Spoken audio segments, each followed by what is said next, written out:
आले रसूल की जिंदगियां रमजान का इस्तकबाल करते थे, रमजान का।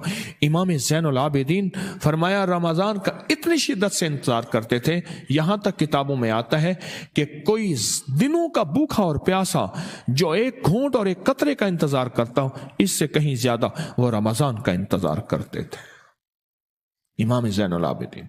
और फरमाया जब रमजान आता था लोगों के चेहरे खुश्क होते थे, उनके चेहरे बावजूद मुजाहिदों के इस तरह चमकते थे कि जिस तरह उनके अंदर की तलब और तड़प और बेचैनी और खुश होते थे। और फरमाया जो जो रमजान गुजरता था उनकी आहें शुरू हो जाती थी, और रमजान के आखिर में आहें आंसू में बदल जाती थी कि अब रमजान का अलविदा है, आइंदा साल नसीब हो या ना हो। आहें फिर आहें आंसू में बदल जाती थी। मैं इमाम ज़ैनुल आबिदीन शहजादा अहलुल बैत, मैं उनकी बात कर रहा हूं, उनकी बात कर रहा हूं। फिर आहें आंसू में बदल जाती थी। वो हस्तियां हैं जिन्होंने करके दिखाया, सजदे भी, अमाल भी, जिक्र भी, तस्बीहात भी, जिन्होंने करके दिखाया, जिन्होंने करके दिखाया। ये वो हस्तियां हैं जिन्होंने करके दिखाया। रमजानुल मुबारक नेकियों का मौसम बहार है।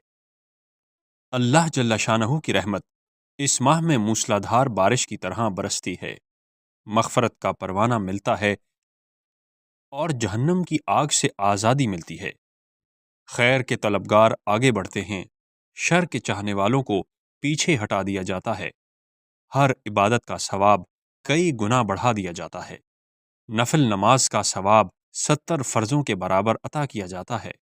यही वजह है कि अहलुल बैत सलामुल्लाह व रिज़वानहु अलैहिम अजमाइन इस मुबारक बाबरकत महीने का इंतज़ार किया करते थे और शाबान में रमज़ानुल मुबारक के हर लम्हे का नूर पाने के लिए इसकी तैयारी शुरू कर देते थे। अहलुल बैत सलामुल्लाह व रिज़वानहु अलैहिम अजमाइन की अजीम हस्तियां कैसे शाबान ही से रमज़ान की तैयारी शुरू करती थीं, आइए बज़बान शेखुल वज़ाइफ समाअत कीजिए। रमजान सर पे आया, रमजान में तो फिर बरकतों के वो दरवाजे हैं जो आप सोच नहीं सकते, वो इनायत, वो अता, वो करीमी जो आप गुमान नहीं कर सकते। अब एक वाकया सुनाऊं बड़ा जबरदस्त आपको। मैं कि जब रमजान से 15 शाबान जो होता था, रमजान से पहले,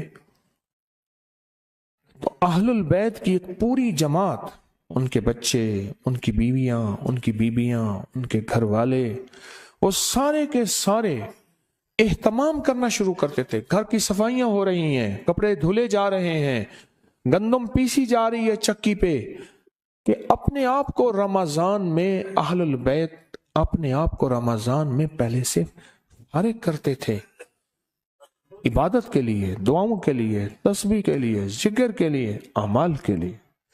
ये आल की निस्बतें हैं और ये उनकी हस्तियों का अमल है कि वो रमजान में अपने आप को पहले से फारिग करते थे। सरीहन किताबों में लिखा है। और वो घर की सफाई, ताकि कोई लम्हा ऐसा ना हो कि ये काम करना है, वो काम पहले से कर लेते थे और पहले से अपने आप को फारिग करते। अभी से अज़म करें कि इस बार आप भी तस्बीखाना लाहौर में अहलुल बैत सलामुल्लाह व रिज़वानहु अलैहिम अजमाइन की तर्ज पर रमज़ानुल मुबारक गुजारेंगे इंशाअल्लाह।